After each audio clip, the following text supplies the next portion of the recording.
Hello, everyone, and welcome to Cerberus. I'm Payman Ascari. I'm joined by my two co-hosts, Mr. Timothy Knight and Mr. Andre Milosh. Tim, did you have technical difficulties on your end? I couldn't hear the intro. No, I heard the intro. All right, good. The problem's just on my end.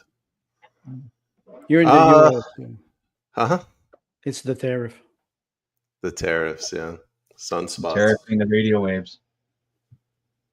Tim, how are you doing this week? Good. Busy. Arranged for a wreath for the People's Party of Canada in British Columbia to be laid here in the Chilliwack Cenotaph on Vedder, and got some good photography. Very grateful to Jeff Galbraith for representing us there. So that was good. A very good event. Felt very traditional. Felt quite real. There's the land acknowledgement was gratefully only one sentence, right? And so the Canada-centric tone, the reading of the various war poems, right? Flanders Fields and bugle calls. It's a lot of good photography. A very good moment. Small community, and about 3,000 people were down on our side. And the north side of the town has another cenotaph, and they usually get a couple thousand up there as well. So it's been a very good week that way. It was encouraging, very encouraging. Glad to hear that. And Andre, how about you? How are you doing? Well, the week started very badly with the 12-hour power outage, but we live in a third world country in Quebec, so it's quite normal. They're announcing 10 millimeters of ice rain with 2 centimeters of snow. So we will have most probably a power outage of 24 hours. I brought 2 cords of wood. We have 25 gallons of water. Everything is fine. Everything is fine. We're getting used to it. I'm planning to move to Africa maybe next year. It'll be a step up. Yes. So if I disappear, it's a Hydro-Quebec problem. You're in pretty rough shape when you choose dengue fever over an ice storm. Well, 1998 9 storm was quite an event. 40 days without electricity, and it's what they call the Heist Triangle. Mm-hmm. That was quite half of the high voltage power grid, transmission grid around Montreal was completely destroyed. So it was quite an event. So, you don't have those problems in Africa. Would have been the perfect moment for a Carrington event. All that maybe. I won't bore people with my situation. I've had a hellish day, but why don't we, before we jump into the main topics today, I could just ask everybody who's currently watching if you could share the space. We'd really appreciate it. We want to boost our numbers, trying to break some records. I think the record right now is we did an episode, we had 750 live viewers, Andre. That was a couple of weeks back, so we're trying to break that. And as always, if you have any questions, put them in the comments. And it might look like we're not looking at your questions, but near the end, we're going to get to them, and we'll answer as many questions as possible. Today, we've decided to focus on the sort of the media space, and that there's are mainly alternative media, but just media in general. And from my perspective, for a while it felt like there was an election on the horizon, and then now it seems sort of it's not clear whether there will be an election or not. But when the election was coming, the independent media space completely lost its mind, and after that, I noticed they started escalating. Maybe not with the election, but it was with the ostrich farm thing, and then also with this measles this measles scare that's coming out of seemingly out of nowhere. And it's a classic playbook from mainstream media. It's bleeding over to alternative media, which is, like, scare the people, get them divided, get them fighting against each other. And then while they're distracted, the legislature is doing the bidding of, whoever runs the political parties. For example, Bill C8, Bill C9. And the people are just really demoralized. And I myself, I'm just exhausted, right? And we're going to need to get some wins to shore up morale. But I'm going to hand it over to Andre. But that's basically the main topics of discussion for today. And yeah, Andre, what are your thoughts? Well, first of all, if you bring the quote, one of my essay, so I can comment on it. That's not the one. No, that's not the one. All right, let's add this Technical guy. There you go. problem. So if I just read it, confide in your spiritual advisor, Mr. Giggle. Mr. Giggle, Mr. Google. I made fun of those platforms. He will tell you what to think. So what we're experiencing now, it is always the same thing. Expert tells you what to think. The further we flee from social media, the higher we climb, the thinner the air becomes, and the fewer people there are on ideological respirators. At a certain altitude, we find ourselves thinking for ourselves, and then horror. We realize with some anxiety that we are no longer breathing, but thinking. This is because the air of criticism fills our lungs, while the carbon dioxide of modern ready-made ideology suffocates our conscience. To avoid sinking into the poison that is consensus, we must then evolve for a certain period of time in apnea, emptying our clouded brains by spitting out all the nonsense accumulated over the years through excessive exposure to the mainstream media. We are not only brainwashed, but we are polluted 24 hours a day, 7 days a week by information. We know since it's not necessarily since internet. Before that, it was mainstream media, but television. 1993, I got rid of my television and I started to drift towards something else. Not information. Didn't mean that I was not informed, but I was so far away from the propaganda that I was finding this awkward. I brought this quote because I see the same tendency now, 30 years after, with the alternative media. What you mentioned, payment, is very interesting. They picked up during the electoral campaign, and then they started to fade slowly because they all have their own business model. We can refer to Rebel News with the ostriches. Here in Quebec, we have some alternative media who are pro-Trump, and they if you even dare to criticize their savior, they will excommunicate you.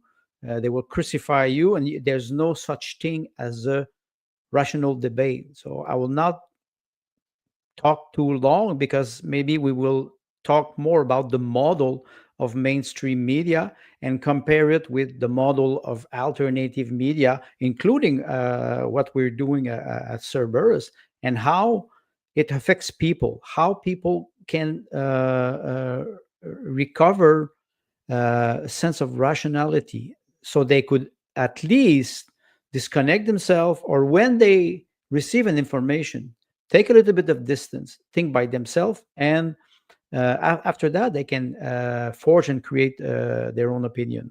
But Tim, you also you were working on those models because you did not a survey but an analysis of all those models, and maybe you can present this to us. I've been ranting and railing against the way in which right-wing / alternative media have been delivering their business and trying to generate interest and loyalty and trust, because I really began paying attention to them during the COVID event and saw that they rose up as a vocal and organized protest or activism and whatnot against it. And then after that quote unquote, crisis, quote unquote, subsided, right? It was, what was Trudeau's words? Suspended. They never actually ended the mandates, they were suspended. After that, I found that the various right-wing media that most of us on this side of the fulcrum are familiar with began to shift their approach back more toward a more centric perspective. And some of them even to the point of outrightly supporting the Conservative Party of Canada, such as True North with Andrew, I forgot his name. He just Coin? No. True North was Andrew. I can't remember his Andrew name now. Lawton. Thank you. And now he's Lawton, a member yes. of the Conservative Party, right? So I've seen people maneuver personal goals using their brand in order to to advance personal goals. I mean, it's your business, right? Like in a free market, you feel free to do as you see fit. But as an ideologue, I'm thinking you should kind of stay true to the brand, or at least the quote unquote movement. And do these right wing or alternative brands actually represent their followers anymore? Were they ever actually sticking to journalistic integrity? Were they only ever really ambulance chasers and pamphleteers, right? For example, this is my own personal axe to grind, is the Rebel News using David Menzies every single time he manages to get himself arrested in that ridiculous hat, right? It gives Rebel News an opportunity to do a GoFundMe, etc., to get him out of jail or to support his lawyer, etc., and get him paid. And a bit of me is thinking, is this a little bit maybe of the news reporter being the news creator, right? So it's, and I have to ask that question, because here on what we're trying to do with audiences is to show them the truth of the matter and then think for yourself. Are we going to add color to it? Well, obviously we are, right? Obviously we are. But what we want you to do is honest journalistic integrity, and to let the viewer decide for themselves. So what I've done is I did a couple of bits of research, and that will, through the course of the show, I'll share what that whole market of alternative media has turned into over the last, well, since the 90s, right? And how the internet has forced mainstream media to change its approach, and how that gap gave an opportunity for alternative media to slide in and fill it, because they're smaller, they're agile, they're quicker, etc. So that's what I'm going to be talking about today. Am I going to smack talk right-wing media? I am, because you're intelligent people and you deserve to be told the truth. And our betters out there, who are better at alternate media than we are, because we've only been in this game for a few months, is to refocus on journalistic integrity. And I'll show you where other people's business models are actually taking advantage of you. So anyway, that's my summary for now. Just a couple of shout outs. Squirrel Nuts, thank you for reposting the stream and for watching almost every week. Same with the Fierce Lioness. If anybody else could repost, we'd appreciate it. Like in some respects, I can understand that the media, people who do independent media, they face sort of two challenges. The first one is emotion generates more clicks, which generates more revenue. So the three of us are on here. Andre's a philosopher, you're a historian, I'm an engineer trying to break this stuff down. It doesn't get people angry. It doesn't get them emotional. So maybe that's why we're not breaking 100,000 viewers per episode. And then the other thing is that they do have to generate revenue. Like Rebel News, whatever we think of them, we don't really think too highly. They have staff. They have to pay the staff. And sometimes they have to do, I'm not talking about the ambulance chasing David Menzies. I'm talking about they have to pick stories that resonate. They're beholden to their viewership, is what I'm saying. They're slaves to their viewership. So they don't have the same latitude that the three of us have here, where Andre can talk about the Romanovs and you can talk about common law. If they did that, they would go bankrupt. That I understand. I want to make a honorable mention for Wiretap Media. They're independent media. They're right of center. Are they perfect? No, but so far they're doing a far better job, in my opinion, of educating people than Rebel News. They as well are beholden to clicks, though. So every once in a while they have to do something to get people emotional.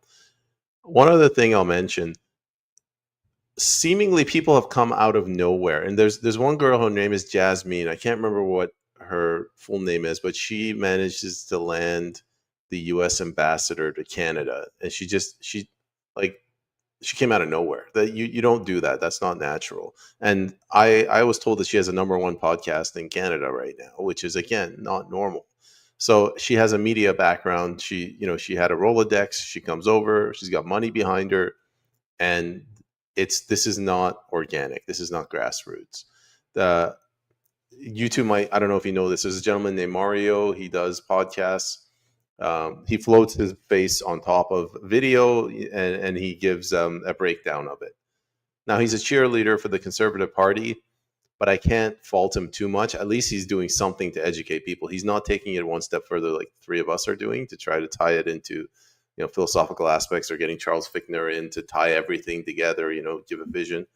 But like that's another one of our competitors that we have to deal with.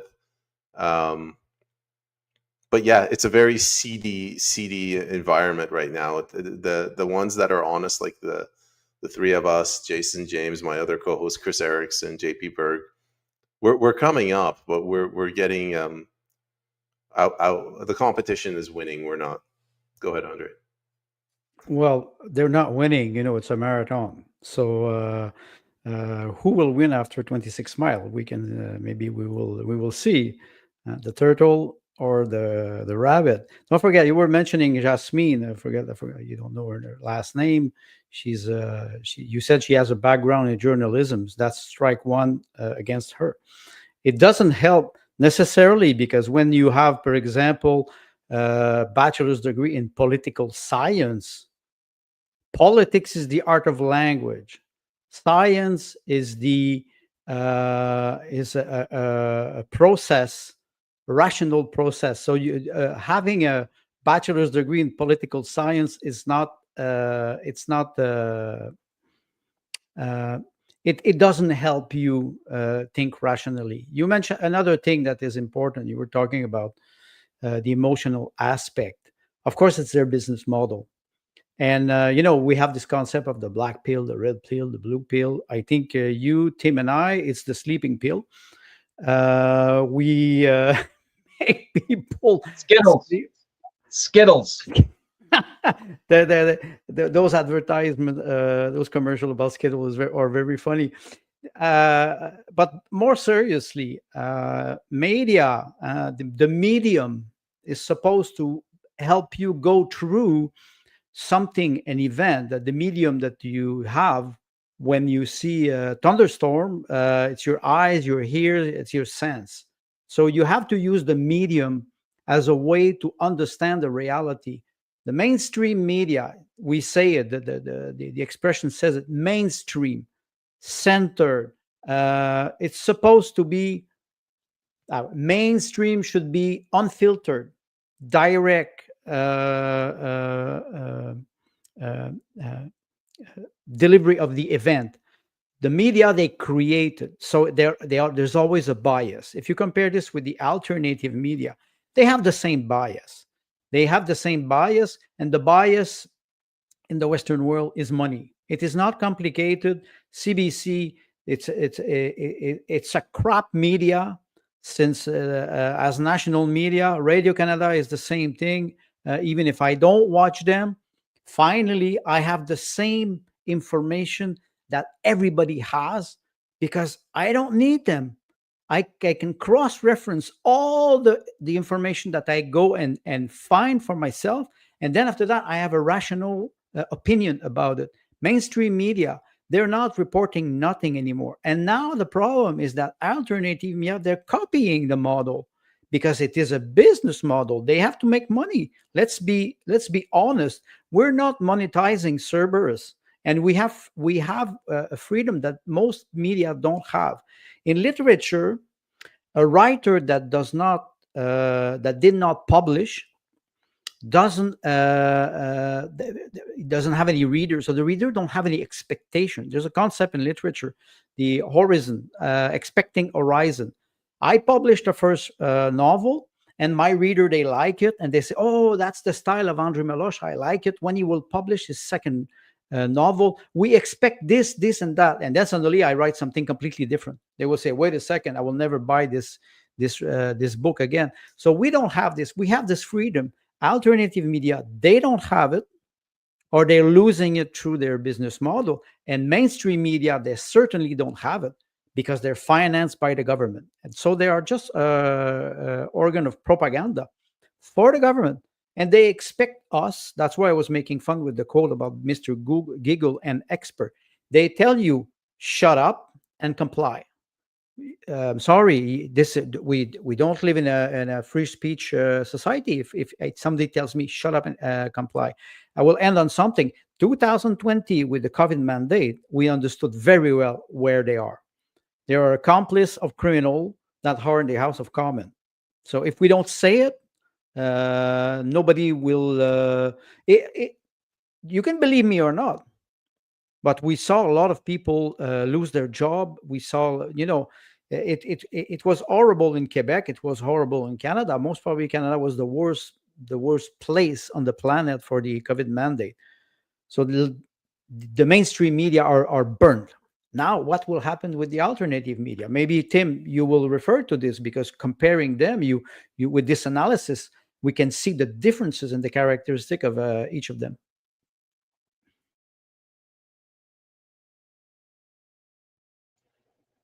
Payman's drinking tea. I was expecting him to hand off to me, but apparently not.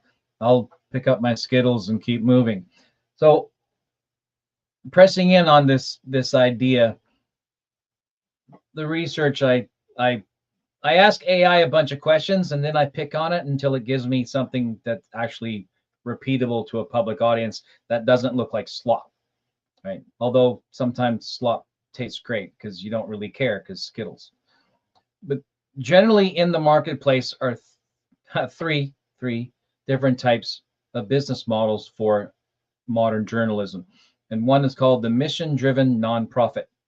An example of that would be the Narwhal, which is very left-wing, but they're nonprofits. So where did they get their money from, right? Dedicated donor base, right?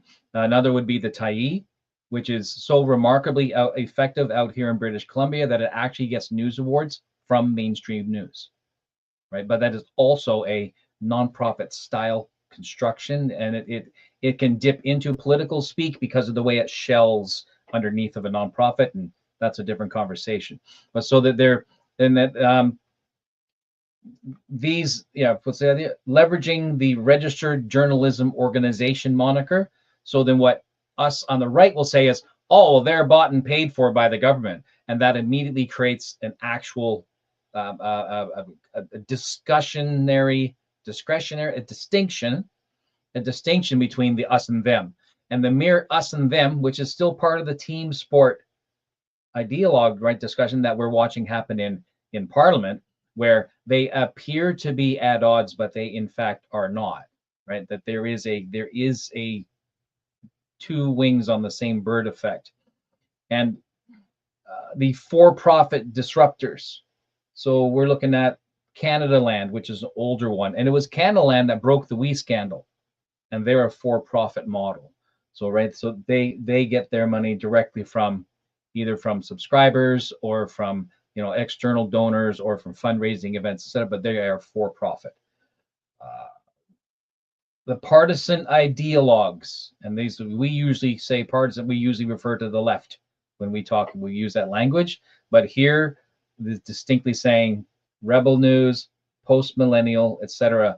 But the post-millennial does the bulk of their activity in the United States, right? So what they're doing is they are leveraging the energy and the size of the American market also using Canadian political content. So we have three general types of business models where the partisan ideologues, which we've seen a marked increase on the right, specifically since COVID, and we get it. I understand it. You stepped in as a protester who had a voice, and you could see things, and you could identify things, and you could capture an audience, and you could build loyalty, you could build a reputation, but you're still a protest. You're still an activist. And for example, regarding the Rebel in particular, and I'm not talking about the individual reporters, it's always leadership. So I'm referring to Ezra going to apply for his, what is it called? Registered Journalism Organization. He actually went to the government and applied for their journalistic grant. He applied for it and was refused, and took them to court. And the court said, look, when 96% of your work is regurgitated and it's not journalism, how are we supposed to give you a journalism accreditation? And it's true, right? So our desire here with our show is to present journalistic integrity. That we find the clickbaity stuff because sometimes it's entertaining, but we don't stay there. We want to get into the meat of the thing, and that requires us, usually Andre, right, doing the back work, the step up, and then Payman, because he has so much exposure through inlay terms, where he has you're up to like 230 interviews now, right? And so, as far as I'm concerned, as a journalist, Payman is probably truest to the mark because he doesn't allow his personal, ideology, his personal worldview to interfere with allowing his guests to speak their mind, right? So that's probably as close as you're going to get the actual journalism as you can without breaking out all the citations and everything. So that's another type of journalism that to me actually works. The problem is people like ourselves tend to come off as quite dry. We tend to be very academic, and that's where the audience has to decide how they want to engage with that. So we try to be light, we try to be smart-mouthed on occasion. Sometimes it works and sometimes it doesn't. So we sit here in our podcast chatting with each other after hours saying, what do we want to do with this? Where do we want to go? Because now this is the third episode of our second year. So we've been sitting in the back going, how do we want to do this? And well, we should have a look at the marketplace. We should look at our competitors. We should look at our allies, and we have an honest look at it. And in me doing the research for that honest look, I realized that most of the right wing or alternative media, be it print, be it podcast or blogs or Substack or et cetera, most of them have lost their original focus because the original focus has changed and they did not adapt to it. Rebel News remains a clickbaity business model. I'm not referring to the individual reporters, David Menzies I like to pick on, but I'm not referring to them specifically, but the business model. So if we were to teach our audience, anything, it would be to don't be caught up in the moment of the energy, even though it ideologically aligns with you well, and much of it does, right? Much of it does. I think what Drea Humphreys did regarding the ostriches was exemplary work. And even though she's with the Rebel, she did exemplary work, right? So, and I recognize that. But a lot of that matches with me ideologically. So there's that potential interference. So when I did this research, I'm thinking, what are the business models? Is this monolithic? Or is it spread apart, right? And also that we understand that as it has been with media, going all the way back to pictographs, right? Carvings, right? Architecture, storytelling, religion, music, it's all storytelling. What is its purpose? So when a alternate media group or individual or company sits in front of you and tells you a story, you ask yourself, what is the purpose? What are they getting out of it? That's probably the big question, right? What are they getting out of it? And in the spirit of journalistic integrity, are they maintaining those standards? So that's my thought on that direction. Good stuff, Tim. I guess more housekeeping. I just wanted to bring up Thunderbird World Media. Thank you, gentlemen, for bringing a whole new look on Canada through this podcast. You're most welcome. And you're absolutely right. Just if everybody could share the space, we'd appreciate it. And if you have a question, put it in the comments. We'll get to it at the end. Tim, last episode, the three of us, we went over a very, very consequential topic to Canada, which is, the debt, the economy, the budget, everything, because the budget dropped. I was hoping to get a couple thousand viewers, but we didn't because it's the debt. Canadians don't care about debt. They care about, pumpkin spice lattes. But Care about Palestinian flags. yeah, that's true. We should get to that as well. In preparation for that episode, you said you turned around and you said, "My God, the amount of work we're doing to prepare for this episode, it shows that the mainstream media has abdicated its responsibility." And so sort of we're stepping into that void to fill it out. I wanted to talk about how things have changed so much in the last 6 years. It's unbelievable. When I started 6 years ago, so we're talking 2020 now, 2019, I was just a little child. Like, I was afraid to talk to people at protests. When I ran for election, I was terrified of talking to the voters. When I started my podcast, I didn't know how to speak. I had no idea the banking system runs everything. The debt is this issue. I remember I was naive. I thought that the media was here to educate us, not to indoctrinate us, essentially act as agents of the state. You mentioned how the audience, the people have drifted, they've lost focus. If you look at Substack, when COVID hit, there was a handful of good articles on there, and a handful of good writers, and you could almost follow them all. Fast forward 6 years, I am inundated with information, and to the point where I'm having a nervous breakdown. I can't focus. I don't read anything on Substack anymore. Every day people share 15 Substack articles with me and 4 podcasts. And, in 24 hours in a day, you can't do it all. The three of us have also talked about how when we started this, and this is only a year and a bit now that we've started this, there weren't that many 3-person podcasts, but now there are a lot. I'm a part of one as well. So the space is changing. You pointed out correctly that they, at the end of the day, Andre pointed out, they do have to make money. So there's a lot of pressure, and I don't think the right-wing independent media, it never really had a chance. It was a protest movement to start. There's a bunch of people who felt good. They were doing, the right thing, standing up to tyranny. Now that the tyranny is, I don't want to say gone, but exposed, and everyone's like, okay, we know that. Why are you guys still here? We don't need right-wing media anymore. Go ahead, Andre. Well, Tim mentioned 3 things. I first of all, I have a remark when he mentioned, media not for profit. Does that include We Charity? Thank you for clarifying this. We show what means not for profit. They say, okay, we rely on donation, but where's the accountability? That's the first thing. You mentioned something about journalism integrity. That's an oxymoron today. I like it when you're mute. I cannot hear you're laughing. You laughing. The third remark is true. What you just said, payment activism. Many people, they reacted to the event in the last 6 years. I will go back to my own experience that as a writer, I write since now 32 years. And in 2020, I also reacted because of the event, and I wrote 2 essays back to back.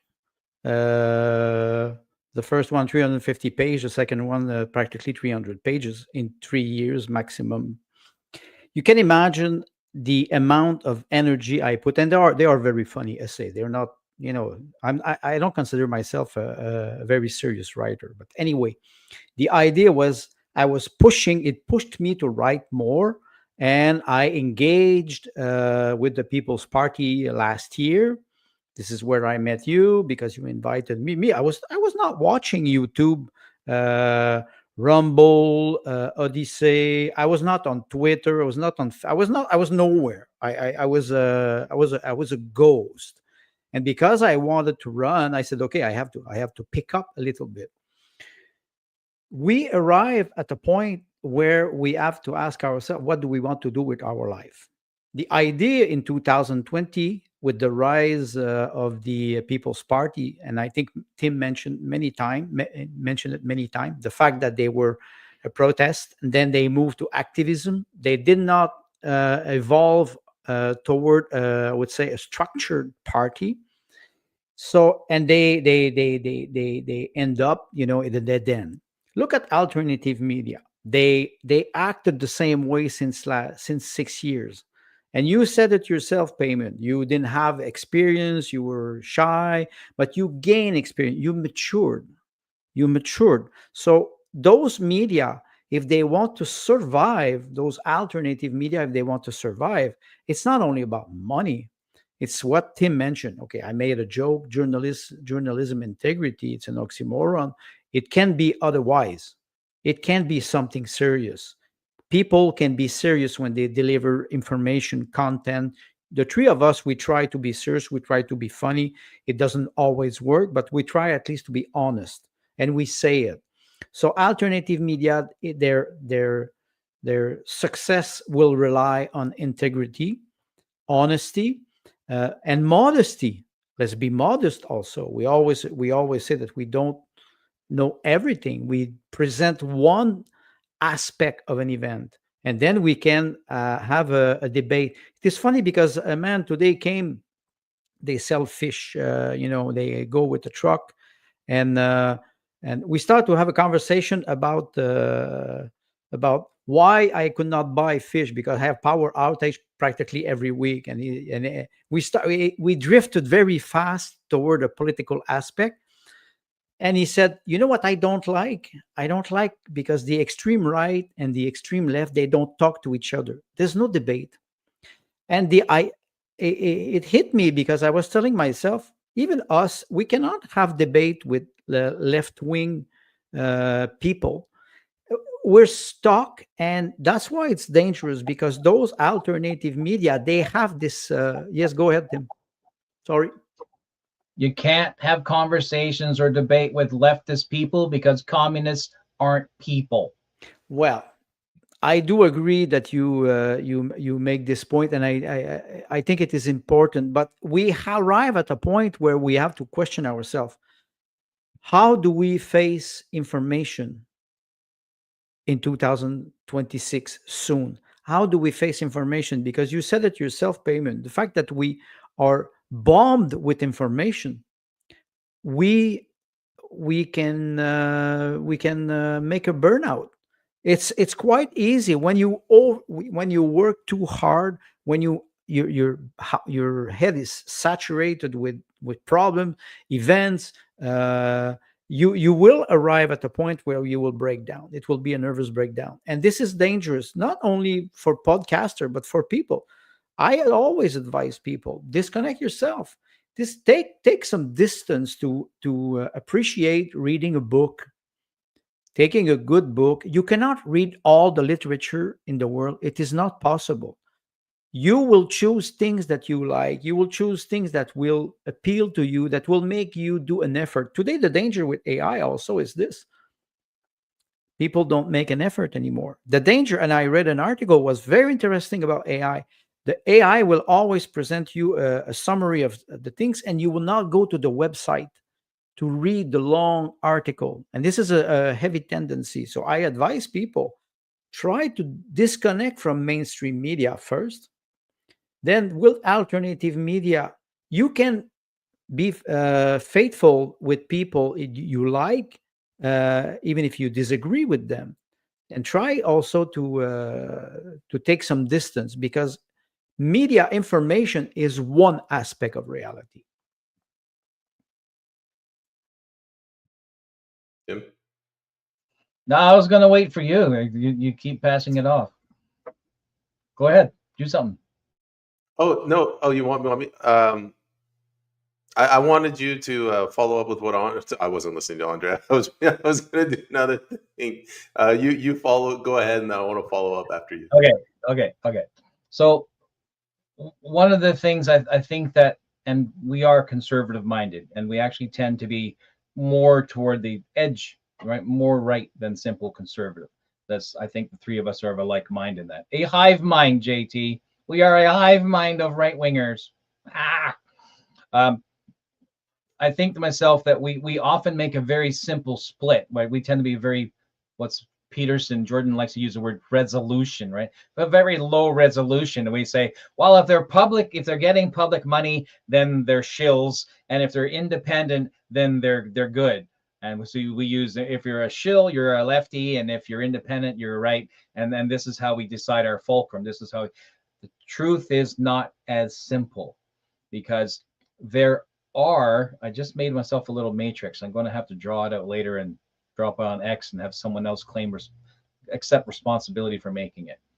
If you have a 4-grid matrix and you split public funding above and private funding below, but then on either side, you're going to get right wing getting public money, because it happens, left wing getting public money, because that's generally the case, because that's where they make their ideology money. Then down in private, you've got private right wing, which is right, like Rebel and Druthers with their newspaper and whatnot.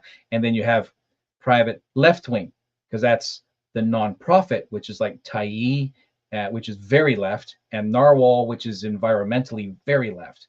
So there's a grid of 4. And we can no longer, I don't think, after me doing this research and looking into this, I don't think for me it can be low resolution anymore.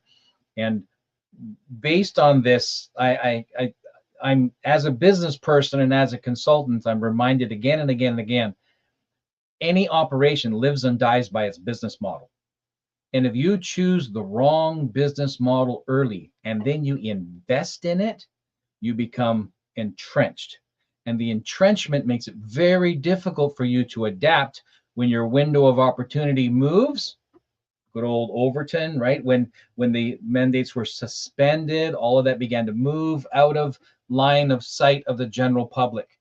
And when that happens, organizations like these other alternate media, and even the podcasters, have to go looking for something else to draw their people's attention. Luckily, our federal government doesn't fail, because they keep giving us bullshit legislation that completely knocks us off our can. So we always will have something, because the trough will continue to feed us things that we can give an audience. But you live and die by your business model. And I think that the right-wing leaders ahead of us, particularly those from the COVID era, have not adapted to the change in the market. And now I changed that model a bit, because Juno News is an example of a successful adaptation. Because Juno News, which was what? Candace Malcolm, who started True North, and Keen Bext, who was from Rebel News, right? So Candace and Keen Bext got together and started Juno News. Why Juno? What a fantastic Toronto-centric name, right? What a great Ontario. The Juno Awards. That's exactly why they did it, right? Don't laugh. The psychology fits. It's my model. Don't mess with it, right? So, and Juno News is right center. They're right center. Where True North ended up out and out under Andrew Lawton. He wanted to say Tate, but not even close. Under Andrew Lawton, like Andrew Lawton ate 4 Andrew Tates for breakfast or something, but went straight into supporting, turned into a conservative shill. And there are others who were, I can't remember his name. And of course it escapes me when it matters the most. But there are others, bloggers, podcast type people, who rose up quickly. And then once the Overton window moved away, because it was no longer, their bread and butter was COVID. Maybe that's what I'm really trying to say. For those whose bread and butter, that was their business model, no matter how they were earning money off of that when that changed, they lost relevance. And your business model, their business models did not adapt for the change. It wasn't built to adapt for the change. And so the reason why I take such great personal pleasure bashing right-wing news media outlets like, Rebel News and others. So I'll keep picking on Rebel News because, when you set yourself up so easy, well, all they do half the time is throw the ball straight down the line, right? Nice, easy in the middle. It's too easy to hit it back. When your business model itself is that of a hawker, a pamphleteer, then you will always be pamphleteering. You will all, and then what Andre says, inevitably you will be making the news, right? When you find out what got you the attention, when you figure out that, oh, I got arrested and that gave me my Andy Warhol 15 minutes of fame, and I was able to convert that into a short-term fundraiser that made X tens of thousands of dollars. Hey, wait a minute, that's a business model, and then you stick to it. The problem is, if you're chasing the dollar, you're not actually delivering the spirit of that which you went to deliver to your audience. So to me, that's a lack of integrity. Can our podcast do journalistic work? Probably not. Probably not, because I'm not going to go out there and knock on doors and go through a Rolodex and make phone calls. Because I'm not, right? I'm going to sit here and I'm going to go back into the castle of my brain and dust off the cobwebs and find stuff that's relevant that goes back to the 1600s or something, and I'll share it with you because that's the thing I'm interested in. But when it comes to us relaying information, our goal is the truth, right? So whether a viewer wants to accept it or not, we hope is based on them filtering it through their journalistic endeavor, right? They do the research, they read the article, and they decide for themselves. Some stuff that I've said, well, I think this and I think this, I come back a week later after somebody dumped a brain on me and went, oh, I was wrong. Right. So and that happens too. So when we look at the current state of alternative media, that includes left, because believe me, they're out there too. The question is their journalism honest? And is their business model focused on delivering a quality product or making sure they keep the lights on at the end of the month? Yeah, I think you and I are we're kind of saying the same thing. So you're saying that the Overton windows changed, they flourished in COVID. I'm saying, what worked 6 years ago, maybe it's not working now. What the government did during COVID is they activated within the citizenry this capability to take control of their own lives through control of the news cycle, and people stepped up. I was late to the party. A lot of people. Viva Fry is a perfect example. Like, he just took a camera and he documented what he saw in the Freedom Convoy. And there's hundreds and thousands of other Canadians that did this, and they came up, and so the government did something wrong. These guys did something right, but then the times changed, and those people couldn't react. They couldn't adapt. I'll give you an example. Epic Times, they have it's just an online news platform, and I used to read it all the time because when everything from the election in the US, when Donald Trump got kicked out and then COVID, I was very angry, and I'm looking at this stuff and I want to understand, why is it that I'm angry? What? Because I didn't change.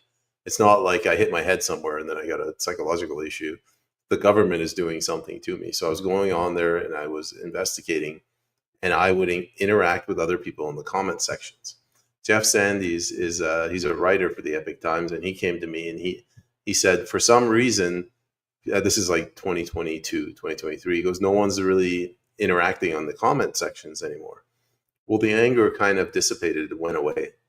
We were angry for a while, and we were talking to each other about how government is this and we should do this and that, the other thing to them. And then people got tired, and then you move on to something new. Like Sue Kellen Dyer is in the comments right now. She's got a space. So you go into space and you find your sort of family in there. Now we've moved from Epic Times to space. And then from the space, we do something like a podcast that the three of us are doing. It's more in depth. maybe this time next year what we're doing is going to fall flat on its face. Who knows? But everything is it's escalating. The world is changing very rapidly now. I think Andre, you mentioned, what was it, every 2 days the amount of information on the internet is doubling. What was it? That was in 2006. The amount of information, that was 19 years ago. The information was doubling every 11 hours. Jesus. That was 19 years ago. You can imagine today the amount of megabyte, terabyte, or that is exploding. Yeah, that's all I had to say. I'll hand it over to you, Andre. When you guys said let's do another round, and then I want to go to some of the audience questions and comments. Go ahead, Andre. Well, I think Tim nailed it in the sense that as human being we have to evolve. And if I go back to my own personal experience, 32 years ago when I disconnected myself, it doesn't mean that I was isolated for everything. I went to study literature, philosophy at university. I traveled. I was reading like a madman, and I started writing. Sometimes I go back in my text 20 years ago, 15 years ago. Very strangely, I don't pretend they're all good, but very strangely, it is very funny to see what I was thinking at the time and what has changed. It is a very, very interesting experience. And now sometimes I go back in my essay or my article or my plays, and I go and read, and I tell myself, "Damn, you were wrong, but at least it was funny. You don't pretend to the truth. It is a novel, for example, or a satirical short story." With news, with information, journalism is pretending to relay reality. And with what we saw with COVID, the COVID mandate, they completely went off track. And this is where people started to understand that journalism, what we call, what was the fifth estate, is it the right expression? The fourth power. Huh? It's supposed to be there to inform people and to keep the government or the structure, the system accountable. And we understood that it doesn't do that anymore. I think Sue mentioned it in one comment. It's an organ of propaganda that that does not permit you critical thinking or even thinking at all. We saw it during the mandate. When I was writing my two essay, 2021, 2022, 2023, I was completely disconnect from the outside world too, because I'm retired. I didn't have to go to work. I didn't lose my job. I was wearing a mask in the supermarket, but I was telling myself, "Go fuck, go, you hassle. If you want to put the needle in my arm, you will know who I am." And I saw what happened since 5 years. 6,700 people died in elderly houses in 3 months in Quebec without any care, nothing. That's a crime. We are in a criminal structure society. People, most of them, they still sleep because they watch mainstream media and they're completely hypnotized by them. Alternative media should bring something that would help people wake up. They did during a certain time, but Tim mentioned it. They did not evolve. Their business model was based on protest. It was a reaction. Instead of thinking about the future, what do I want tomorrow, in 5 years or 10 years? What would be Canada in 15 years? What's the future of my children or our children? How will they survive? How will they flourish? The media, the alternative media, did not provide this. And that's why their model is in danger. It's very easy to like Rebel News, and I don't want to attack Rebel News. I think they're necessary. What they do, Tim mentioned Drew Humphrey. She did a very wonderful job, and it was very emotional. And I followed her with the ostriches. Of course, it was emotional, but she was there. She was professional, and I have to thank them for this. But the business model is not only event. You have to be able to criticize the government. That's the one of the mission of the journalism. And I saw, I think it was 3 years ago, there was a press conference of Justin Trudeau with Ezra Levant. And Ezra Levant, I can guarantee you, he put Trudeau in his little pocket, because Ezra Levant, he's intelligent, he's wise, and he answered to Trudeau, because Trudeau was saying, you're not journalist. Who are you? Who are you, man, to define what is journalism? You're the Prime Minister of Canada. You're supposed to give the people to citizens, and you want to shut them down. So he looked like a fool, and he is a fool. But I think journalism today could reborn, but you need integrity, and I think Tim mentioned it. So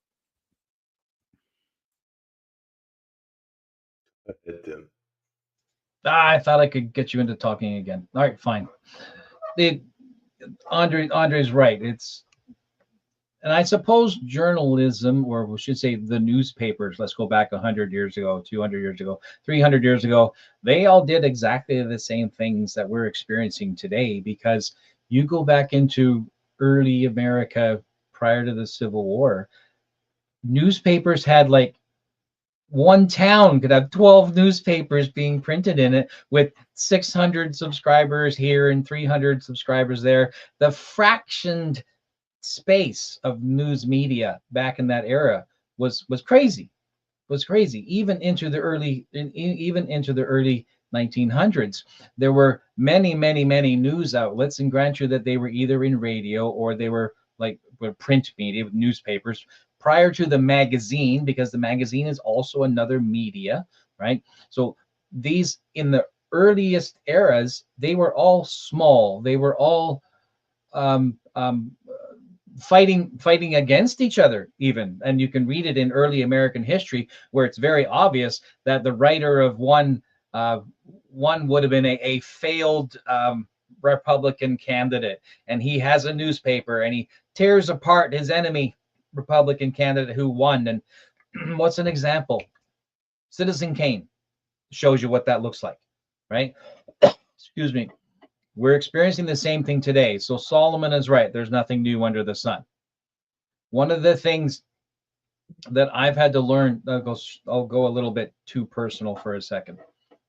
I have bipolar disorder, which is why I like the limelight, and I'm not ashamed of it. I'll just take it. Thanks very much. Which is why the more Payman doesn't talk, the better it is for me.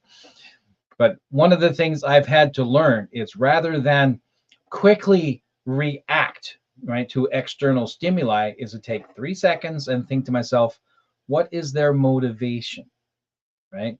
Is that person a dick intentionally, or am I just interpreting it because I'm having an off week or something? So then we have to look at our media in the same light, which is why I'm interested in the business model, because the business model reveals the intention. If you're looking to make some kind of income from your protest or your activism or your business or if you're trying to monetize it, I want to see your business model. And if your business model is put the man in the ridiculous fedora in a place where he's pretty much guaranteed to get arrested, so we can start another fund campaign and then take some money away from that to keep the bills on, I'm not interested in that, because it's not honest. I guess that's what it is. When the time comes, if the time comes that Cerberus decides, yeah, we're going to take your money in exchange for, sharing time with you, I want us to be honest about it. I guess that's what I'm looking for. I don't care if you're left. I don't care if you're right. I don't care if it's public money or private money. I just want you to be honest. That's it. Well, if I may say, take the money and run. No, but we sometimes we have to be also entertaining people. It's information is also entertainment, and we have to make sure that we draw the line when we're serious and when we're not. So I want to switch over to there's some good stuff in the comments. I want to go in there. First of all, these guys are beauties. Canadian Slave, thank you very much. We try our best, and I love the name as well. In this day and age, it's accurate. So thank you. If everybody could, if you could repost the stream, we'd really appreciate it. We're trying to get our viewership up. So the first question is from the Freedom Convo podcast. Is it your job to teach the people, or the people's job to teach themselves? I guess I'll tackle these first. I'll go first. We don't have we're not educated, not in the sense that we should be. We're schooled, and they teach us how to be good workers, how to be on time, how to obey. But I mean, going through the public education system, I never really learned philosophy. I was never good at reading books anyway, but they hardly ever teach you literature. They don't really teach you philosophy. They don't teach you what money is. So we don't have a foundation. And if you don't have a foundation, and if it's like Brave New World, where everybody is just addicted to television and now social media, it's hard for people to educate themselves. But I guess what the three of us here are trying to do is we give people the tools to educate themselves. Go ahead, Andre. Well, first of all, the Freedom Convo podcast, it's our good friend David Gardner. And I do appreciate the question because it goes both ways. I was always telling myself, why did I go to study literature when I was 35 years old? Strangely, I was working at Hydro-Quebec. I was making a lot of money. I was a senior advisor. I was a business trader. And I had the urge to maybe fill a gap that I didn't have when I was in the education system. So I think our job is also to teach people, like you said, Payment, to give them instrument to be able to think by themselves, enjoy a good novel, for example. People, they also have to make an effort. You take a book that is 300 pages, just a novel. You read it because you want to enjoy yourself. Any novel, but maybe not scrap, but let's say you take great literature. You take a novel and you go read it. You become part of the story, part of the history, and you understand the reality today. So I think it is both ways. You cannot have a top-down structure. If you feed a baby, one day you expect the baby to grow up. Payment, you said it yourself. You gained a lot of confidence through your podcast and through your electoral campaign. You became somebody else. You became Payment Ascari, who evolve and who becomes mature. So I think it goes both ways. The problem with mainstream media, let's, for example, TVs, they feed you. They feed you with entertainment, and you can never make the difference between entertainment and information.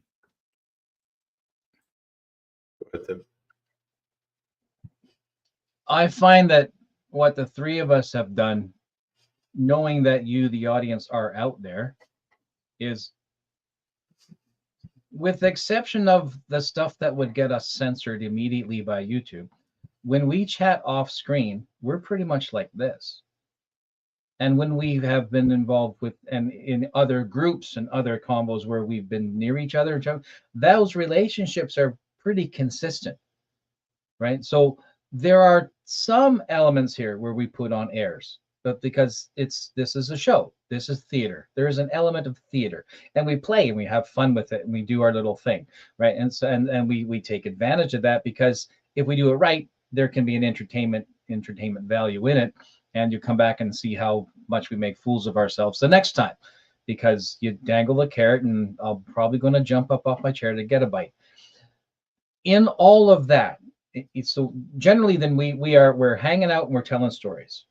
That's about, and so, but our stories tend to be relatively academic, meaning we like to talk about politics. We like to talk about philosophy. We like to talk about history. We like to talk about, right? And so these tend to be more academic, although we make a concerted effort, and no insult to the blue collar, because I'm from blue collar. I'm still blue collar. I just pretend I'm white collar.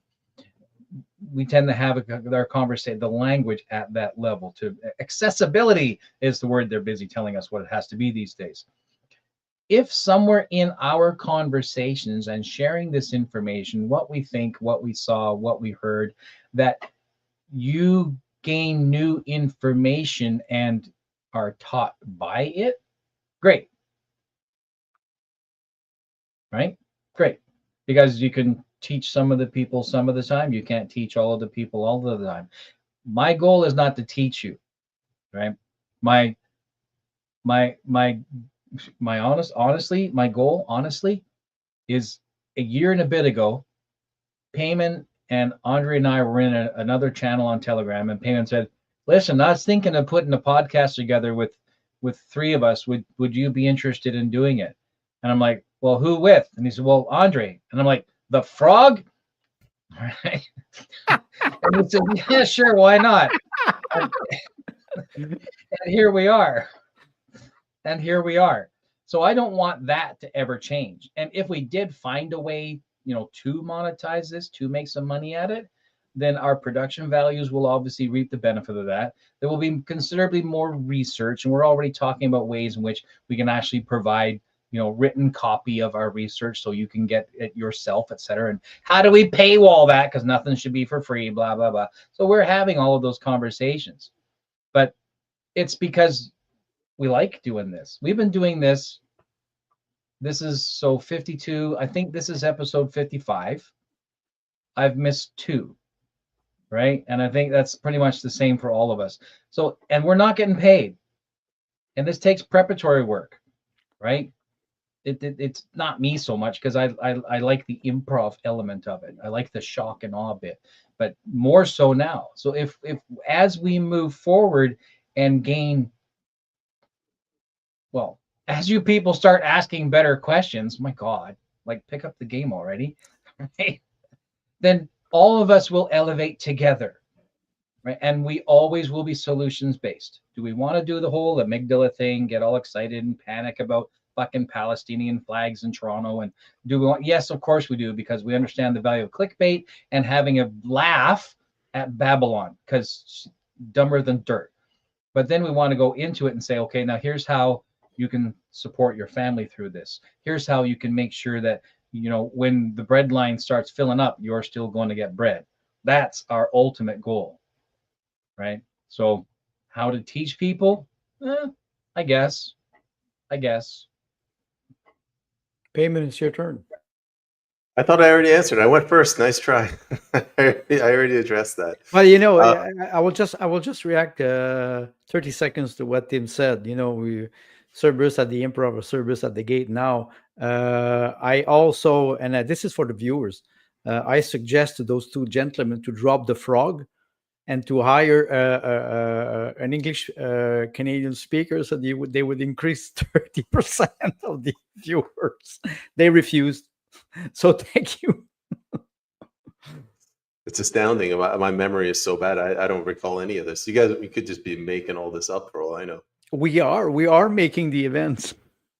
So, Sue, thank you very much for the kind words. She says this podcast is still one of the best. Thank you. Your space is really good as well. Go follow Sue Kellen Dyer and be sure to jump in her space.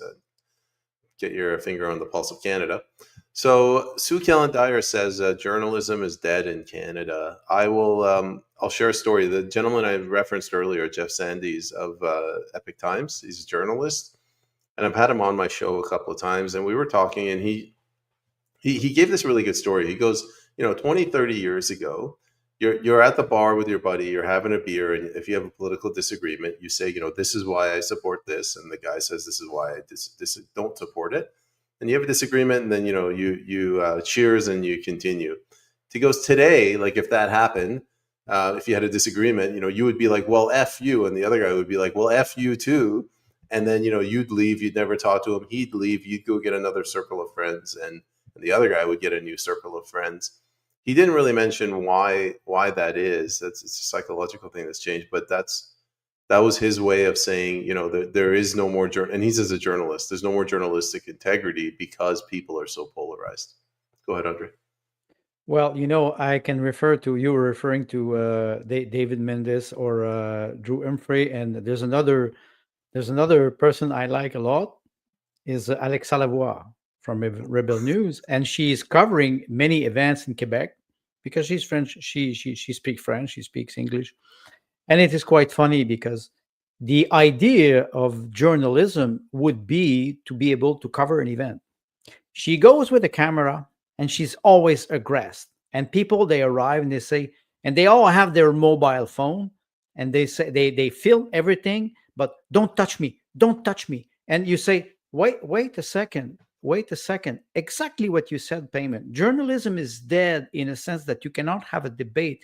A journalist is supposed to bring the event, to cover the event, so people can discuss about it and agree or disagree. We don't have this anymore. All those uh, uh, political movement or political movement, they are isolated. I think Sue is right. How do we restore this? By reason, moderation, modesty, and honesty. Since you want me to keep jumping in, I'll just add the same guy, Jeff Sanders. Oh, He I told didn't me want you to jump in this time. Damn it.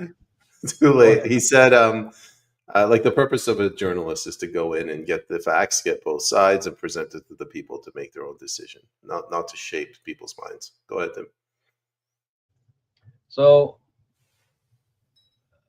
Sue Dyer is right and wrong in the same sentence, which I'm sure she's perfectly happy with. Journalism is dead in Canada because we shot all the journalists. Thanks, Trotsky. I mean, Trump. I mean, Trudeau. I mean, right? Insert name here, right? Is where journalism presented a obstacle or a watchdog or a challenge to somebody with more power and more influence, that journalist was, what do we call it now? Canceled, right? So journalism is not dead. The journalists are dead.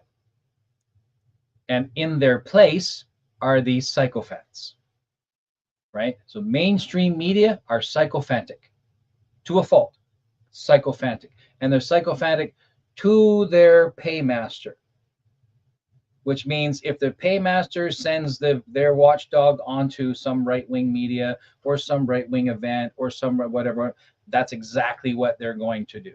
So we have a weaponized media, which we call propaganda.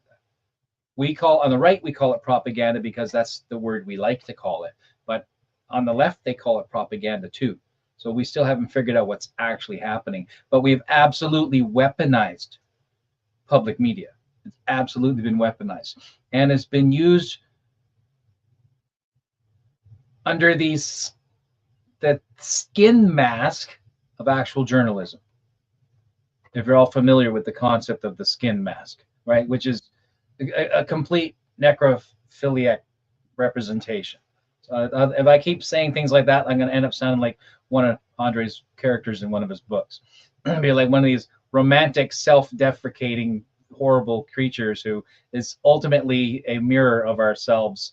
I think that's most of Andre's writing. So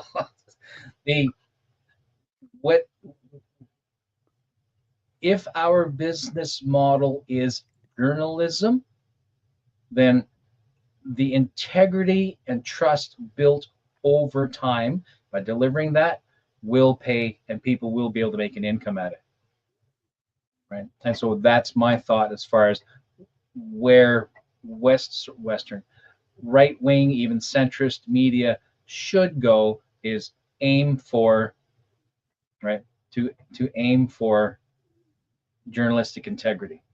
And yes, it's slower. Yes, it's a smaller audience. Yes, it takes time, but it's still integrity. I think the idea that we're going to make millions doing this is a complete pipe dream. And if you think it can, then I've got some crypto to sell you. Well, first of all, we can make millions rubles, so it is not that much. And Tim, don't give me ideas because maybe I will write a novel with the two of you. Just like to say that we do accept Bitcoin if anybody wants to make donations. The next comment again is from Sue Dyer. What do you call a country where mainstream media news is PR for government? Nobody is accountable. The books are cooked. Policy development is done offshore, and elections are incompletely run. Canada. Mm-mm. I mean, I, I almost don't want to comment on this because I'd just be repeating everything she said. It's perfect. No, I'm it's going to throw it because to you. she answered the answer is wrong. How do you Just call spell a country Canada where wrong. MSN News is PR for government? It's Soviet Union, and the news are the Pravda. We are. I'm sorry. We can use the word communism. Tim mentioned earlier that communists were not people. I do agree. I do. I do agree with this.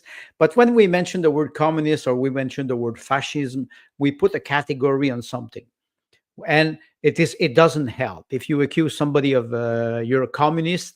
You paint the person in one category and you avoid the debate. I i make jokes about it, but the tendency is there, the tendency of censorship, concentrating the power of the media, censoring people, avoiding debate. We saw it during the debate that I did not watch, I'm sorry, during the electoral campaign. uh, who's organizing this payment? You yourself, you attended to what, 6 or 7 debate, and you always said the same thing. Was it neutral? I think 1 or 2 debate were, in your opinion, were neutral. All the rest they were biased. So if you want to reinstore the nobleness of journalism, you need integrity, you need honest people, you need strong people. It's hard for a journalist, young journalist who goes out from university, for example, and he's hired by a national media, let's say the National Post, and the editor will tell you, shut up and write this, and that's it, and you publish it like this. The young person will maybe comply at first. Older journalists who have experience, and they have experienced something different, they will criticize and they will be fired. So I think the young generation has to uh, straighten up their head and say, wait, I do not comply. I did not study journalism to be a vassal of the government. Go ahead, Tim.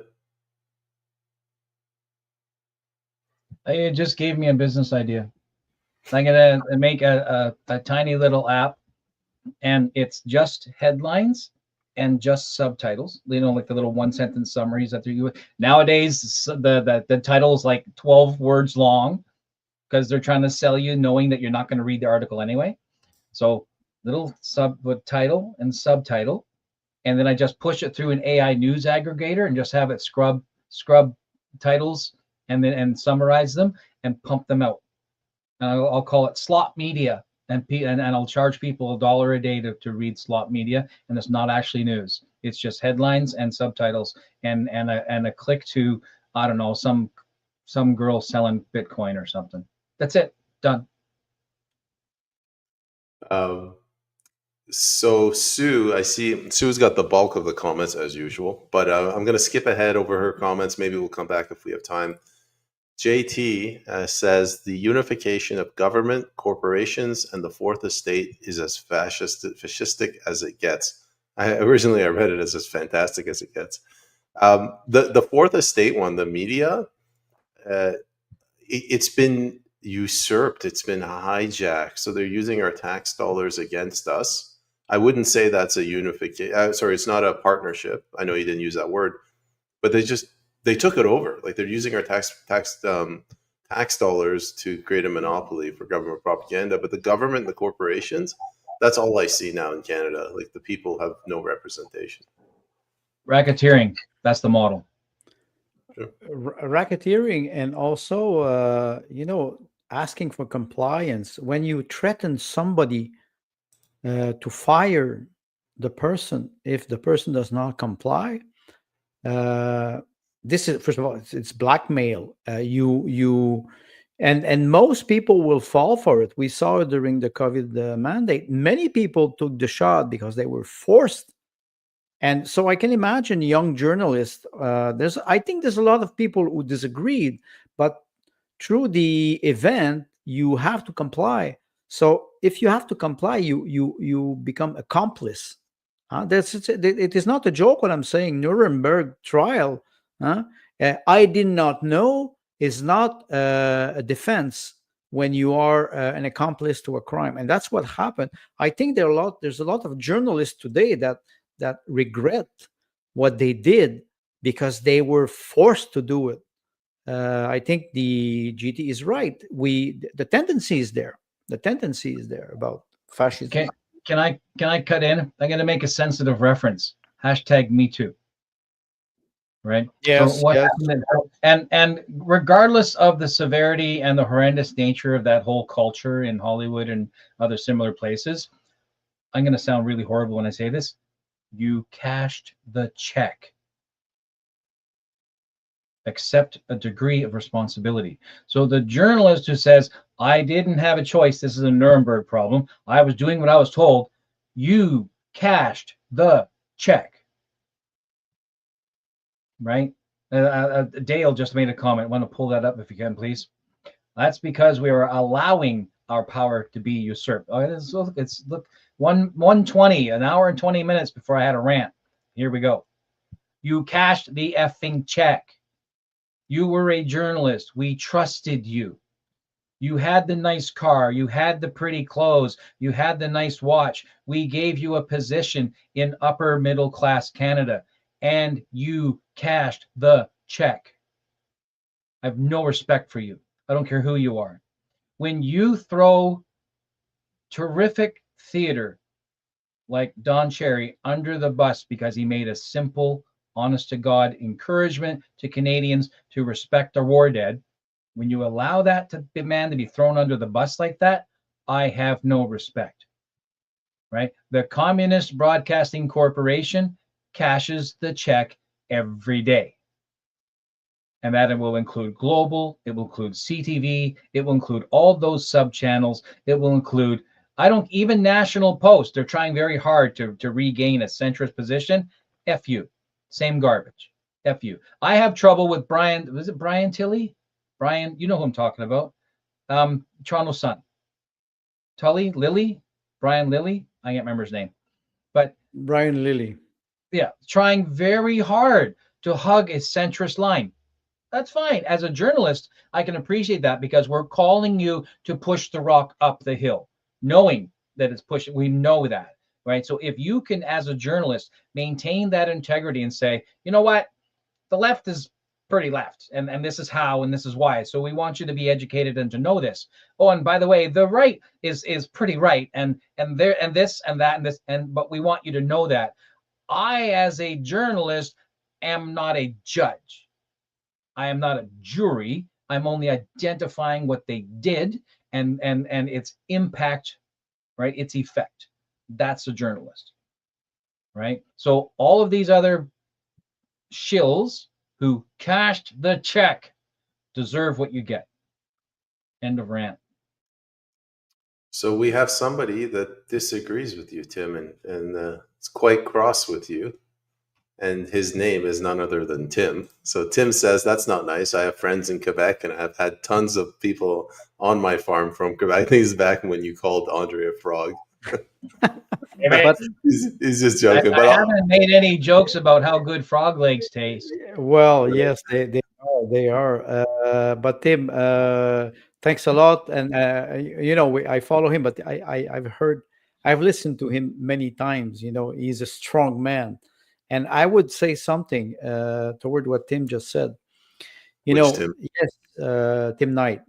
Yes, they cashed the check. You have some journalists in Quebec now. They regret. And it was quite funny because I saw some politicians, they went on their show and they accepted, just going on their show meant that they were accepting what they did. Personally, I don't accept it. Somebody would call me, a journalist who proposed to put us in internal camp, would call me and he would say, hey, mainstream media, popular journalism, whatever. He would call me and he would say, "You would want to come? You want to come?" I would say, "No, I would not go because you betrayed me and you betrayed millions of people or hundreds of thousands of people, and you expect me to go on your show? You have no credibility." Some of them, they are considered intellectual in Quebec. I laugh. You cannot imagine how I laugh, because some people I respect, they refer to those journalists, and as soon as they say this, I say, "This man, no, why?" But he wanted to put us in an internal camp. He wanted to force the injection. No. Oh, he apologized. He doesn't have to apologize. He should be trial. It's not the same thing at all. They committed a crime and they are accomplice to a crime. And after that, they pretend that nothing exists. Sorry. The motto of the province of Quebec is "Je me souviens." I remember. And I can guarantee you there's an old story about the dog that bites his master. It's still at in one building in Quebec, and it's a small dog that remember. It's a poem, and the dog remembers, and the dog one day will bite his master who mistreated him. There's no way we can forget what happened, and those people, they cannot call them journalists anymore, whether they are in Quebec or whatever. It was everywhere on the planet. Like Tim said, they took the check. They swallow the bait. They have to pay now. That's actually that's not why I brought that. I was going to bring up Tim's other comment. We can go to this one. This one's serious. Sounds like where Russia was just before the collapse of the USSR. I've been 100%. saying this. I've been saying this. Canada is communist. Not even the authoritarianism. It's just a scarcity. Like you go into a store and we don't have the same level of products that they do down south in the U.S. Like it's and I've lived and worked in a post-Soviet republic before. I know what communism does, and that's what's happening in Canada. I guess maybe Tim, if you want to go. Quick comment to Tim. So our man Tim here. Now I'm always every time I meet a Tim, the first thing I want to know is, I'm reminded of Sesame Street, big A, little a, what starts with A. And through my life, I've met Tims, and every single Tim I've ever met was bigger than me. So now we have the big Tim, little Tim. Anyway, I'm just a squirrel thing. I'm not offending Quebecers. I'm not offending the French. And when Andre can call me a newfie all he wants, I'm not offended, right? Actually, I'm probably more offended if he called me Irish, mostly because it's true, right? And yeah, that's. Anyway, so I'm not trying to be offensive. Now I'm defending myself. Fuck. I'm Irish. I hate everybody equally. Leave me alone, damn it. The Canada is at the cusp of a collapse similar to the era of the Bolshevik Revolution. That's where I feel that we are. So we're moving into that era. And I think the Liberal Party has, as the Bolshevik, and the Conservative Party as the Mensheviks, are finally eventually going to blend into one, which we call the Uniparty in the West. And I think that's the era we are in now. And that is a period that was only about 12, 15 years. So when we talk about last episode, we talked about Canada will be insolvent. And I use the word insolvent. What I mean is our interest paid will be equal to half of the amount we owe because of compounding interest. And we are 40 years away from that. And I think that as far as a government transformation into a Bolshevik, Menshevik, communist organization is only, 2030. Let me give a hard line. Agenda 2030, we got them off course. We slowed the bastards down with the convoy.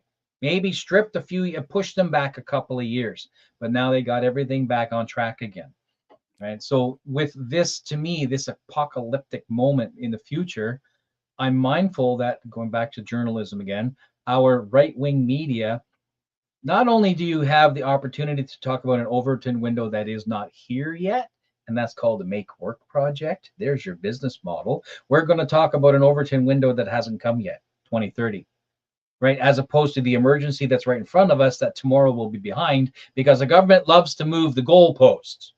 And if your business model can't adapt to a moving goalpost, why are you in business, right? So as long as the three of us are not monetizing, we're not jammed in. We can flex. But I still want your money, and we're figuring out how to do that. Right? But the we want to be honest, and we want to say we think this, and if you disagree, share with us. Let's have a conversation, right? I mean, we ourselves, the three of us, you'll see every now and then we're like, no, I don't quite think it's that way, and usually it's me telling the frog that he's been in boiled water too long, right? But where we want to go with the show is to remain honest.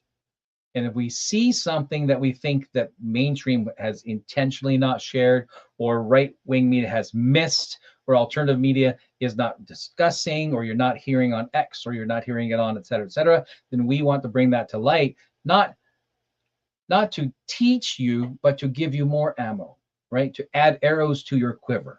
That's what I'd like to see. Can we? I don't know how we're doing for time. We got another good one from Sue. Do you guys got a couple of minutes? Can I just make a Go quick ahead. comment about what Tim wrote? First of all, the frog when the frog is in the hot water, the flesh is more tender. I can guarantee you that. Sounds like where Russia was just before the collapse of the USSR. Two events in the Russian history. The first event is that when the death of Ivan the Terrible. It was the time of trouble, and at the time of trouble, the political power was struggling to reunite. That brought Boris Godunov, and it brought a very, very harsh era in the Russian history. The second time is, yes, like Tim mentioned, the Bolshevik and the Menshevik. Bolshoi means big. Menshevik means small or different. And the merge of those two movements, maybe we could call today the Uni Party, but the idea of the collapse of the USSR in 1989, that was more the fatigue of a system that was trying to hide reality with fiction. We saw it during many, many years. The Soviet Union people did not believe in the system anymore, but they were acting automatically. What do we see here now in Canada? When we see the idea of what is happening now, concentration of power, concentration of the media, censorship, it's the hardcore of a regime that is afraid to lose its power. The opportunity is there for alternative media to break the mold and to bring back integrity. But you need people, you need strong people to be able to do this. You need people who will not be afraid to speak, are not afraid to admit that they were wrong. Sometimes we will say something and we will be wrong and we will have to apologize for it.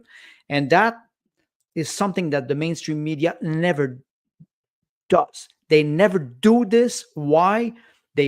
They push a news, they push an event, a news, and if they represent the event, they never come back and they never apologize. They just go forward. They never come back. Did you ever see CBC or Radio Canada come back on an event? Never, because it's not in their model. That's why I say mainstream media are dead. Let me reflect on this. Okay, so when Tim put up this note, my head he was referring to the end of Tsarism, and then right in the collapse. That's why I made the Bolshevik and Menshevik references. But as far as Russia just before the collapse of the USSR, I'm more interested in Russia's attempt to resist Europeanization, right? To resist westernization, to resist Americanization.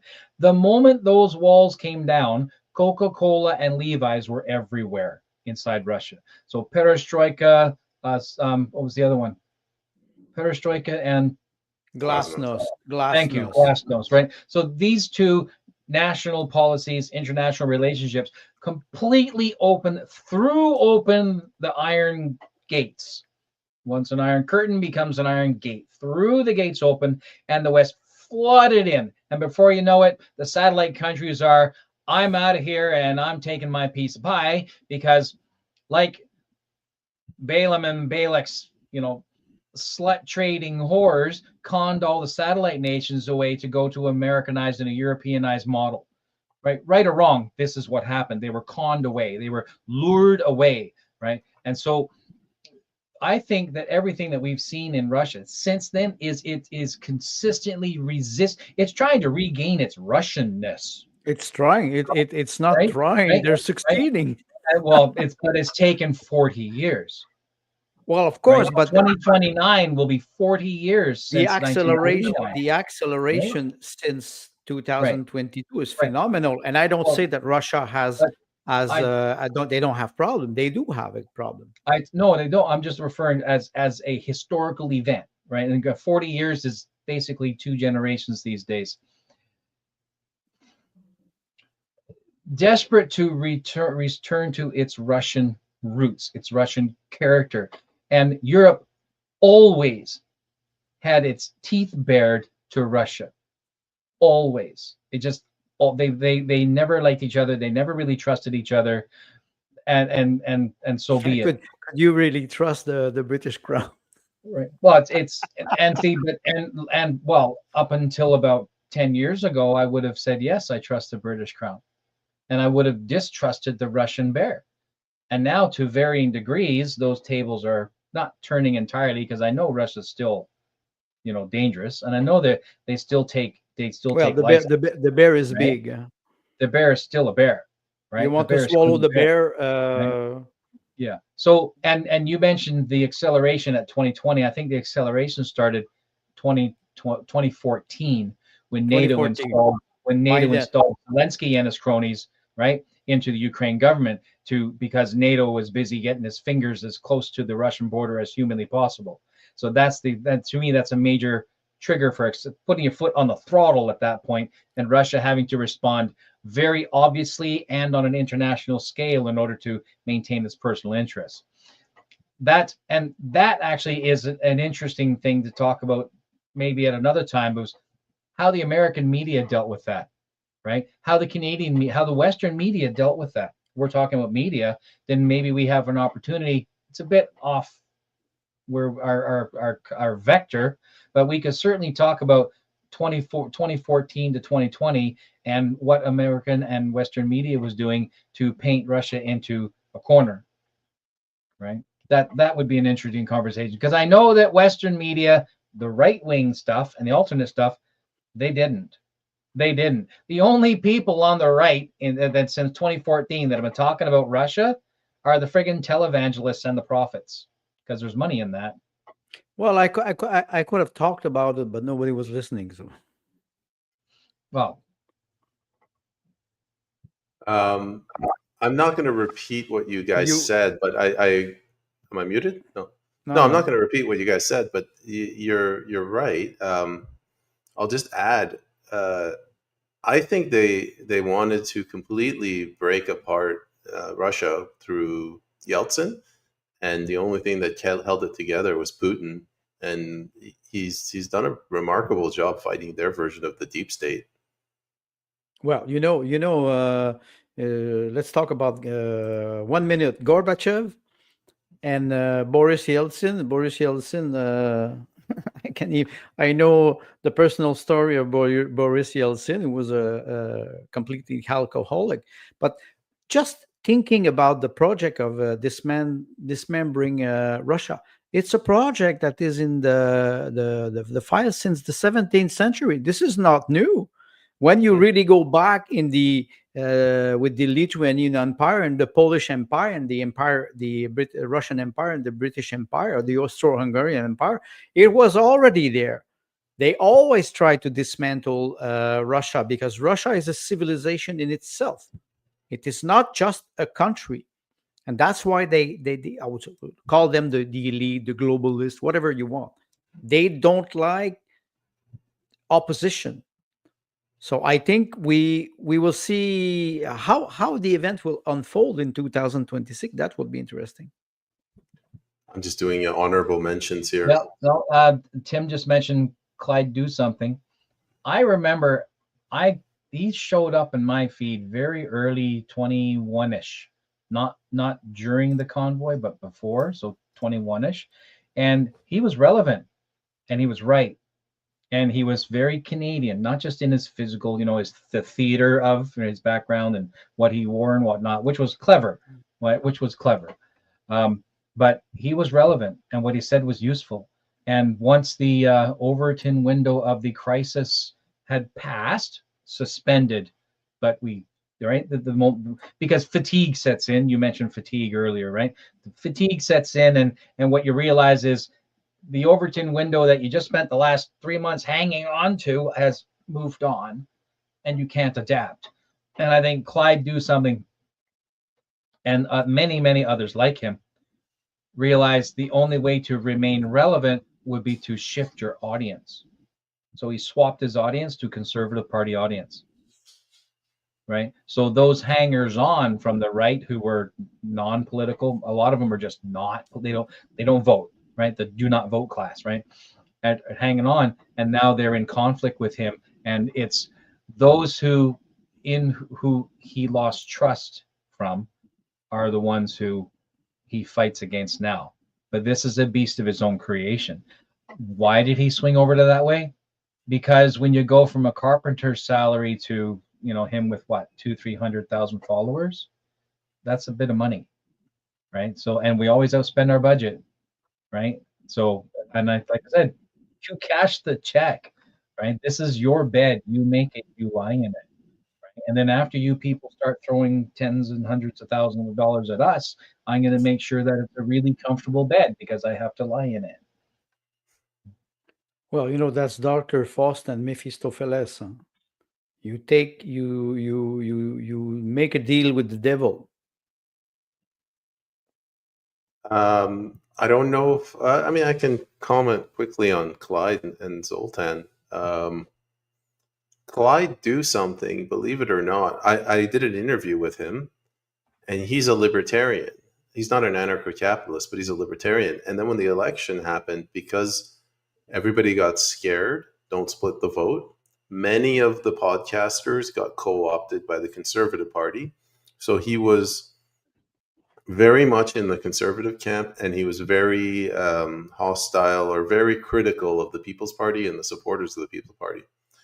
After the election, a few weeks ago, I heard him on a space, and he was talking, and I couldn't figure it out. I'm like, what Clyde is saying is the most sane, most rational thing I've ever heard, and it's making complete sense. He was talking about Bill C8, C9, and he's tying it to property rights. He said, if we don't have access to our internet, if we can't get the information out, we're not a free people. And I couldn't figure it out. And then I realized he's actually a libertarian. Like, he's a sensible guy. It's just he got whipped up in that whole don't split the vote thing. So he just followed the movement, like Canadians many others. People are scared. I'm trying to be nice to the guy. Canadians are scared, right? Like, their country is disintegrating, and I do agree, but you have a karma too. You have a karma. If you did this, it takes a life to build a reputation. It takes 5 minutes to destroy it. If I wanted people to be nice to me, I wouldn't present as a dick all the time.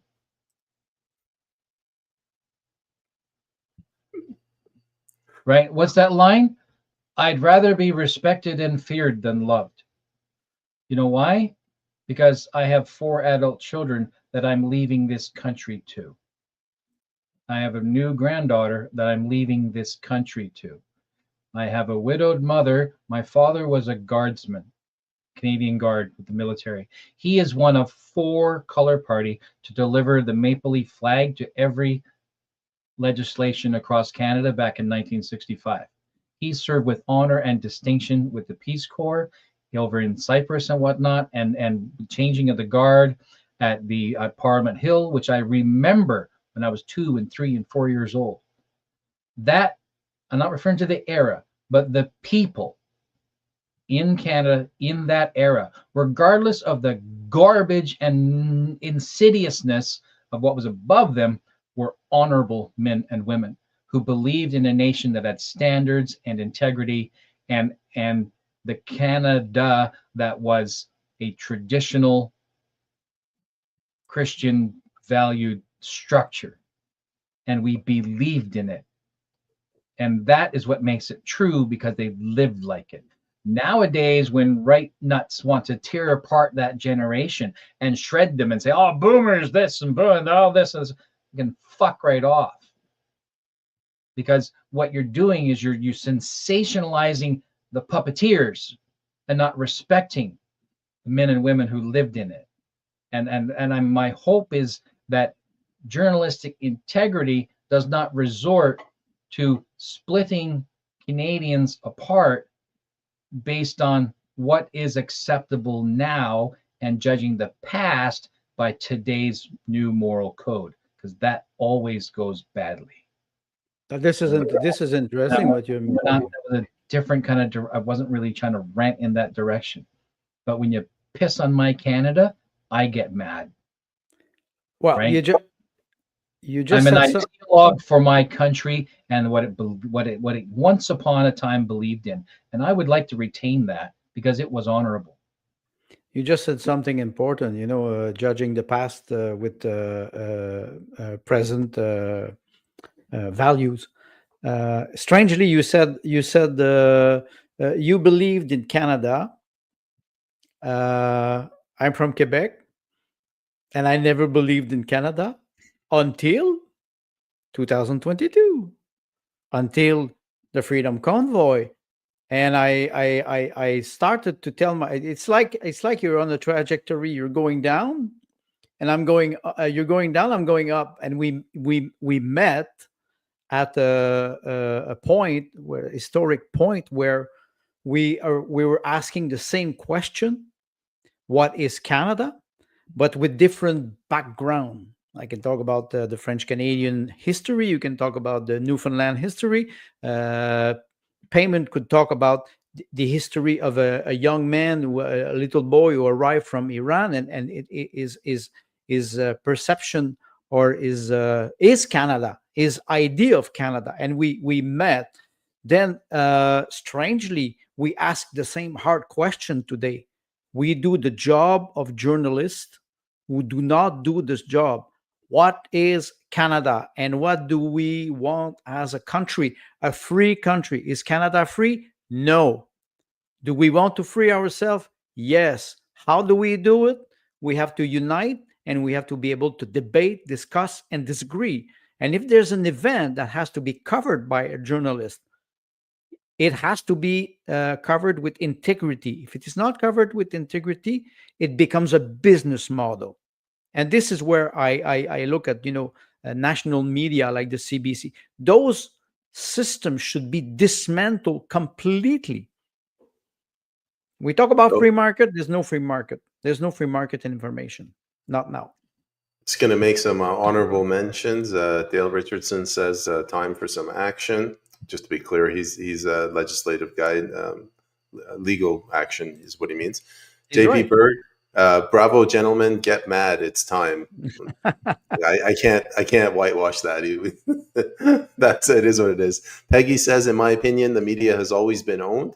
They just figured out how to get the taxpayers to pay. Yes. RB Ham, where else can I watch this besides X? You can watch it on Rumble and YouTube. I believe Cerberus at the, I don't know what the handle is, whatever it is, Cerberus at the Improv. It's Cerberus at the Improv for now. Cerberus at the Improv, and will be live streaming to Substack shortly. RB Ham shamelessly making a plug for an episode between me and him tonight at 8 p.m. Go catch us on Beyond the Pale. You can catch it on Rumble. And finally, Trying to look and find Timothy's account here on X and cannot find it. Would like to share his account with others. Thunderbird World Media, his handle is at T William Knight. It's just right there under his name. And I think that, oh, there's some more. that convoy gave people that lost a lot of hope, more gumption, and ability to move past their own selfishness and love their country again. They must smash their egos. All right. I'm reading The Inconvenient Indian. How do freedom lovers unite with the First Nations? I don't know. Is that an assumption that the First Nations aren't freedom lovers? I mean, I'm not saying this. I'm not saying something negative to Frida, but are the freedom lovers and First Nations, are they two ideologically opposed entities? Let me jump in here, Andre.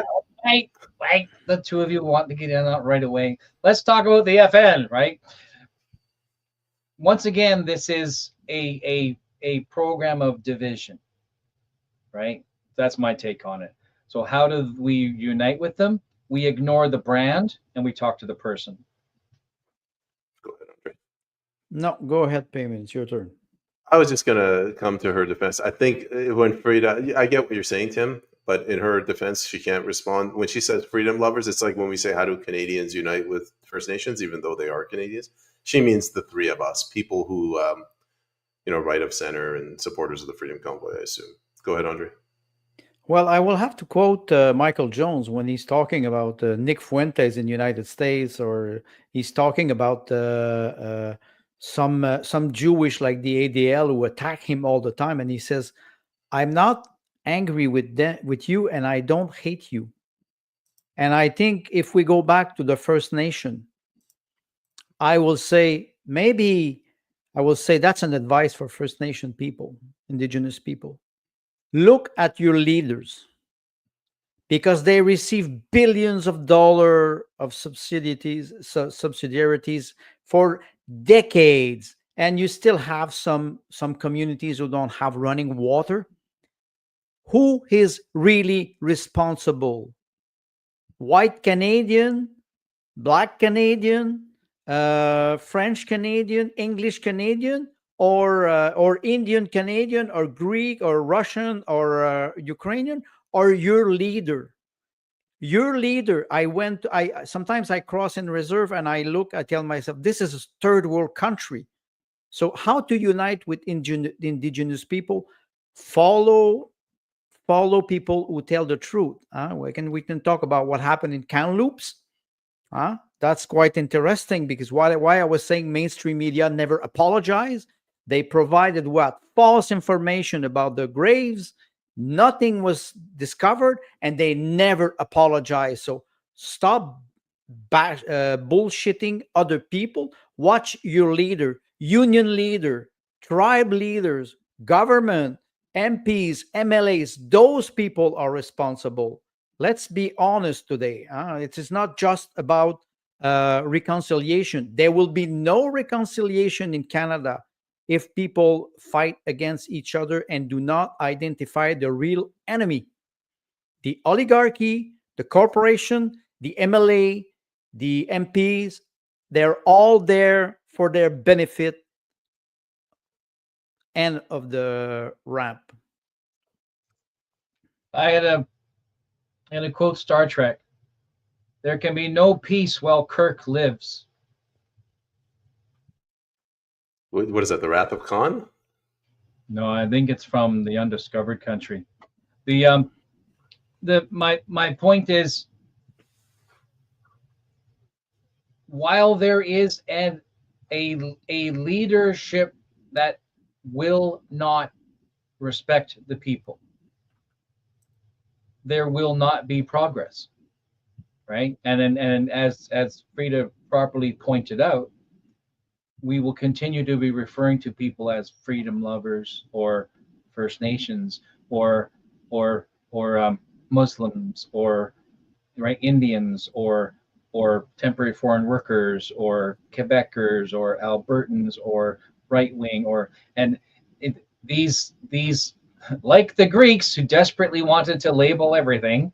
here we are doing the same thing, as opposed to you've got 3 adult men here on this channel who happen to be from Newfoundland and Quebec and West Vancouver, right? I mean, you came here, how were you, 4 when you came to Canada? I was 6. 6. What do you know? Nothing, right? Nothing except that your family was smart and escaped certain death, right? So here we are with 3 very different people with 3 different, lots of categories and labels that we could very easily attach to us, who simply say, I would like my family to live in peace. And if by raising my voice, I help others to, find that for themselves, then I will raise my voice, because I'm slow and short and old and fat, and I'm not very good with melee weapons, but I can talk. So I'll do that much until it's time to, pick up a melee weapon. Yes, but you're Irish too, so if I Which could means one of us will be going to the hospital or in a bag. Well, 1837, some Irish people were hanged with the Patriots in Quebec, so we're all in this together. I'm thinking, do you remember when we did a 3-hour episode? Man, we've gone over our 90-minute usual, but we're slipping. We're getting old, gentlemen. We can't do the 3 hours anymore. What do you mean you can't do? You cannot. I think we're pretty much, I think we're ready to wrap up. I do want to share with the audience, we would like more exposure. We are seriously discussing monetization and how to do that. So we want more exposure. We are also considering expanding the topics that we discuss and moving more toward a more prepared approach to the topics. We were earlier thinking that we would use like 3 topics and then wander back and forth between each, and realize maybe we want something a little more central, one more topic. So while we're discussing how we want to format the show, we're also now beginning to have internal discussions about an actual business model. While we prepare to do that and unravel it all and reassemble it, push us around to your friends, share our stuff, and come out. More and more of you, we want to send you over to find us over on Substack, find payment on Substack. Over time, we plan to gravitate to one single distribution point, because it's a lot of work to be on Rumble and X and YouTube and Facebook and so that we feel we want to consolidate the effort, and so that we can present to you a destination that's not just a 2-hour podcast once a week. So these are the discussions we're having. So with that in mind, share us with everybody so that we go from 250 views to 750 views. Andre thinks that we can get 7.5 billion views. No, I would be more modest. 7 billion? Well, if we undress, maybe we will achieve it. Georgia Guidestone? 0 views. 0 negative views, because it'll be us watching, which is they're gonna take views away. I don't have time to sit down in my doctor's chair today to talk about that. Tales from the crypt. Tales from the crypt. Yeah. But something I would like to add, Uncle Ray, one of my friend that I have conversation with him, and he mentioned this often to me. He said, Cerberus is like a party and we're not invited. And it was interesting, the comment that we have a discussion. We want to share this discussion with other people. And this is quite important. If we are part of this alternative media, we need integrity, we need honesty, modesty. We need to be funny too. It is not just a boring sleeping pill, and to be able to provide ideas. That's the main goal. Provide ideas for people so they can enjoy and they can think by themselves. And Sue Kellen Dyer, she says reciprocity is appreciated. Mm-hmm. So Sue Kellen Dyer, she has a space. Go ahead and follow her. And Mr. Dale Richardson also has a podcast. Go ahead and follow him. I don't know any other mentions. Is there anyone else in the audience that we know?